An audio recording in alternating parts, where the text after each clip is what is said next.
properly described as employees. That it? That's it. Thank you very much. Other comments or questions from commissioners regarding the motion? Commissioner Johnson. Thank you, Mr. Chair. Through the Chair, Commissioner Robinson, let me provide a little explanation and recognize that we just did receive this. The contract specifically indicates that these two gentlemen are independent contractors.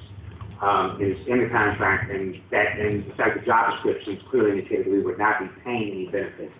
I think what we have in front of you, and I think this references back to our meeting last month, 2 weeks ago, where the commission did vote on the rate of $131,720.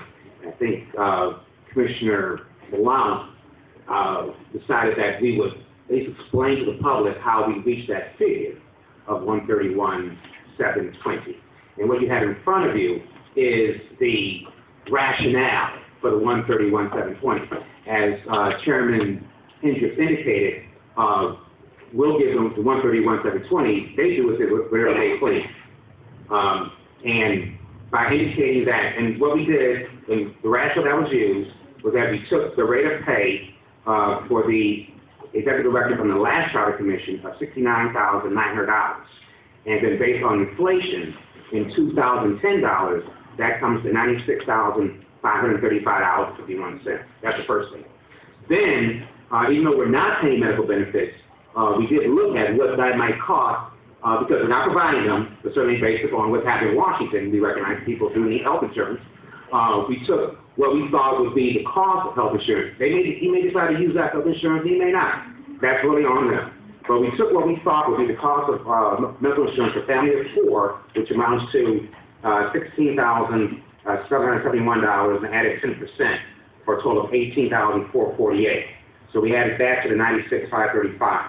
Now, we also took what the pocket figure of 15.3%, and then added that in too. Now, they may decide not to pay FICA. If they do, they're going to get in trouble with the federal government. But we're only going to give them the $131,720. They decide to do what they want to with that amount. So when you add those three figures together, it amounts to $131,720. We are not providing these benefits. We're just adding them into the calculation, come up with the total amount of money. If they decide to use the money for that, that's on them. If they don't, then they have to deal with the federal government. So it does not create an employee or employer-employee relationship, but it does take into consideration the cost of the item if they choose to purchase them.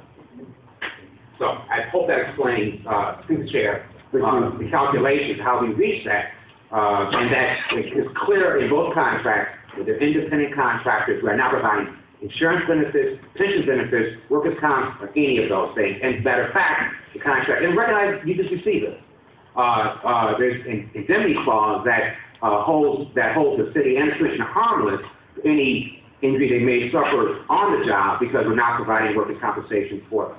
Yeah, one final point before we call for the vote. You will remember that the $135,000 that the committee originally brought forward for support was driven in no small part by what city department heads received after they took a 10% pay cut. That $150,000 is the pay band that represents the department heads at $150,000 after a 10% pay cut. It was $135,000, and we certainly felt that given the workload, given the expertise, the experience, the import of this job, that our staff were at least entitled to be compensated on a level comparable to a department head. Commissioner Johnson. Mr. Chair, thank you once again. And again, just to reference Commissioner Robinson's reference to the $10,000 some odd dollars, what I did was I took the $131,720, divided that by 12.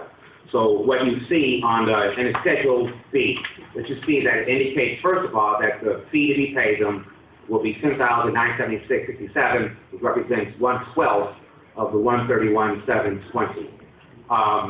So that's what the $10,000 figure came from. Also, I think I indicated, I think I did not, was that what I did was I asked for the City of Detroit standard contract that they use for legal services and for personal services contracts. And I took those as a basis to write these contracts. These are contracts that are issued by the law department and are voted upon regularly by the city council.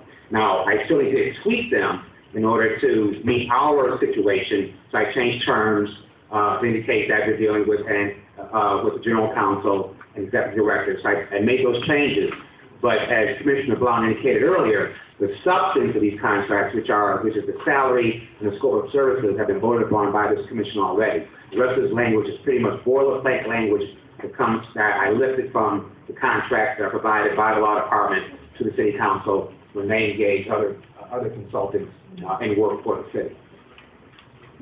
Mr. Chairman, Commissioner Blount. I think I probably need to amend my motion. I made a motion that we approve both at the same time, and I probably should do one at a time. We can say both contracts. Okay. So you want to amend the motion to say? I'd like to amend the motion to move that we approve the individual personal service contract with Executive Director Gregory Hicks. Okay, the second approve that amendment. Okay. Any other discussion? All those in favor of the motion? Aye. Any opposed? Robinson, no. And no days. All right. Next item. I'd also like to make a motion that we approve the professional legal services contract with General Counsel, not Satchel. There's support. It's been moved and supported by Commissioner Hunter. Any questions? Any comments? All those in favor of the motion indicate by the usual sign of aye. Aye. Any opposed? Robinson, no. No days. No days. That motion is passed. Robinson, too, is a no. That motion is passed. Commissioner Blount, anything else? Yes, I have one more motion. In the commissioner's packet that was sent to them, they also have the administrative assistant position. I make a motion that we approve the job description for the administrative assistant position. Is there support? Support. It's been moved and supported. Any discussion? Mr. Chairman, Commissioner Robinson. is there a real need for an administrative assistant? Couldn't we just have some clerical support systems instead of this high-priced job? And there was another issue that you raised. You adjusted the rates